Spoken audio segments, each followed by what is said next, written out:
प्रिय बच्चों, आज हम रेखा और कोण के बारे में चर्चा करते हैं। ठीक है, आइए देखते हैं। पहला जो टॉपिक आपका है रेखा। रेखा किसे कहते हैं आप लोग जानते हैं।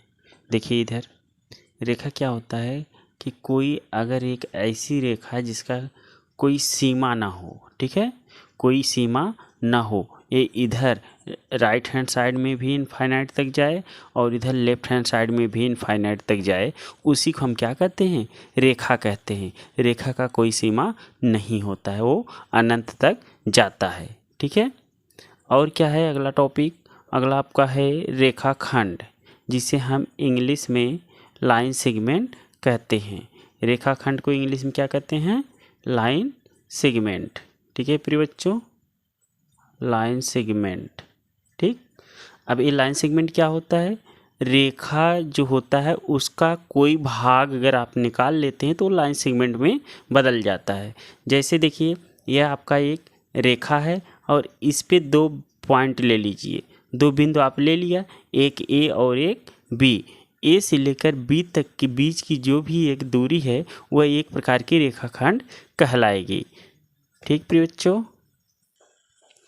आइए प्रिय बच्चों, अब हम कोण के बारे में देखते हैं। कोण को इंग्लिश में हम एंगल कहते हैं। ठीक है, एंगल का डेफिनेशन अगर आप लोग से कोई पूछे तो आप कह सकते हैं एक कोण दो असंरेखी किरणों का सम्मिलन होता है।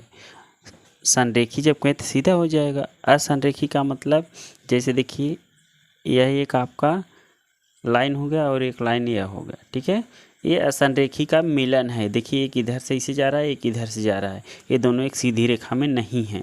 ठीक है, तो ये जो वहाँ पे सम्मिलित होते हैं, मिलते हैं, वहीं पे जो बनता है इसी को हम क्या कहते हैं? कोण।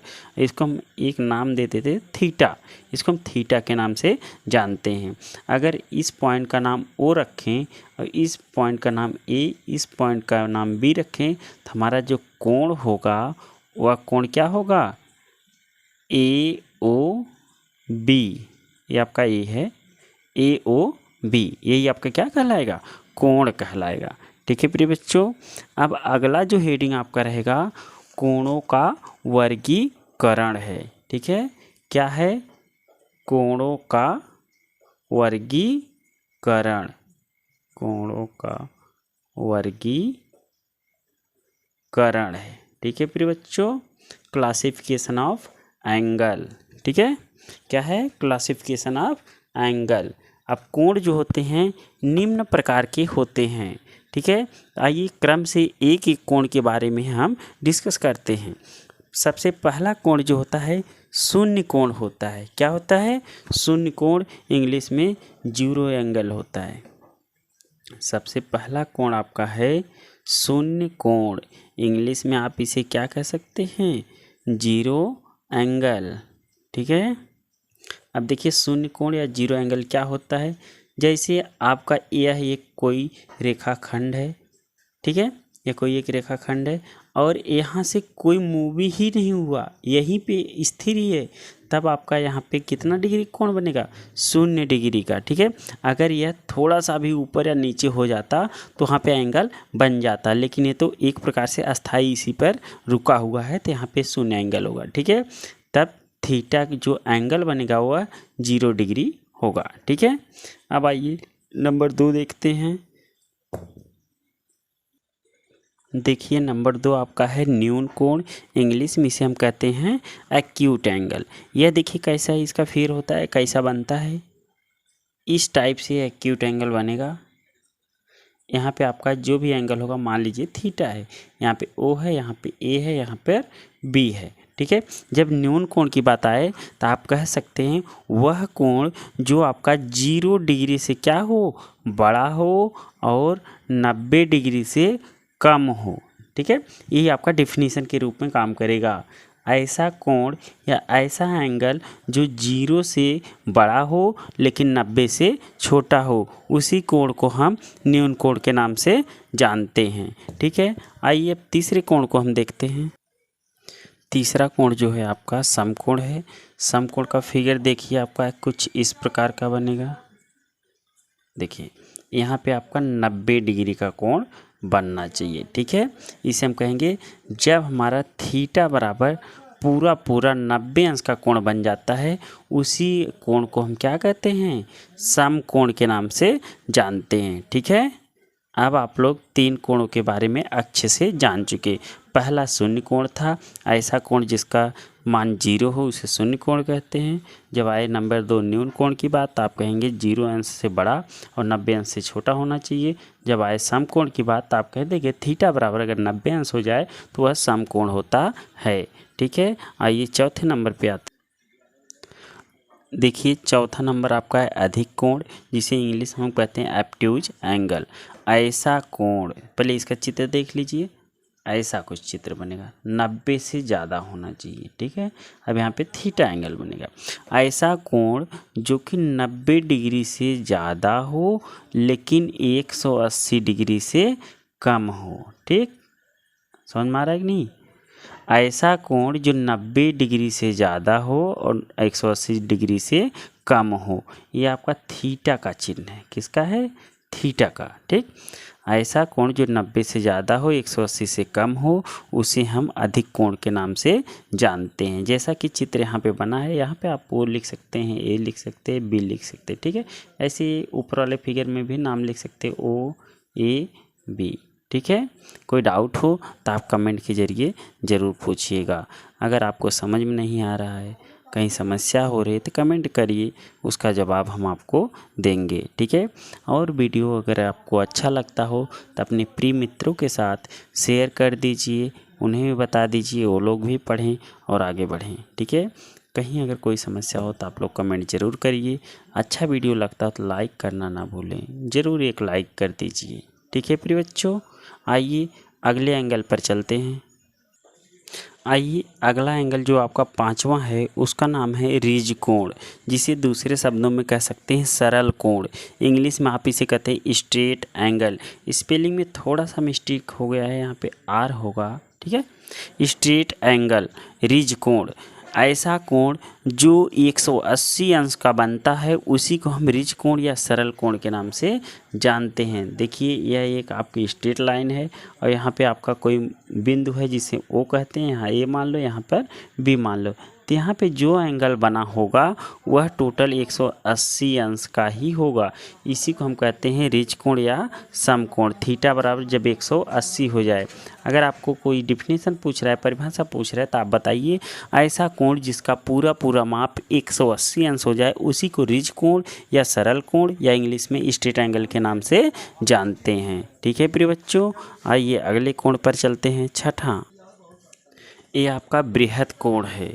छठा आपका कैसा कोण है? बृहद कोण, इंग्लिश में रिफ्लेक्स एंगल कहते हैं। इसका फिगर कुछ इस प्रकार से बनेगा, 180 से ज़्यादा डिग्री का होना चाहिए। ठीक है प्रिय बच्चों, यहाँ पे आपका हो जाएगा थीटा डिग्री। क्या होगा?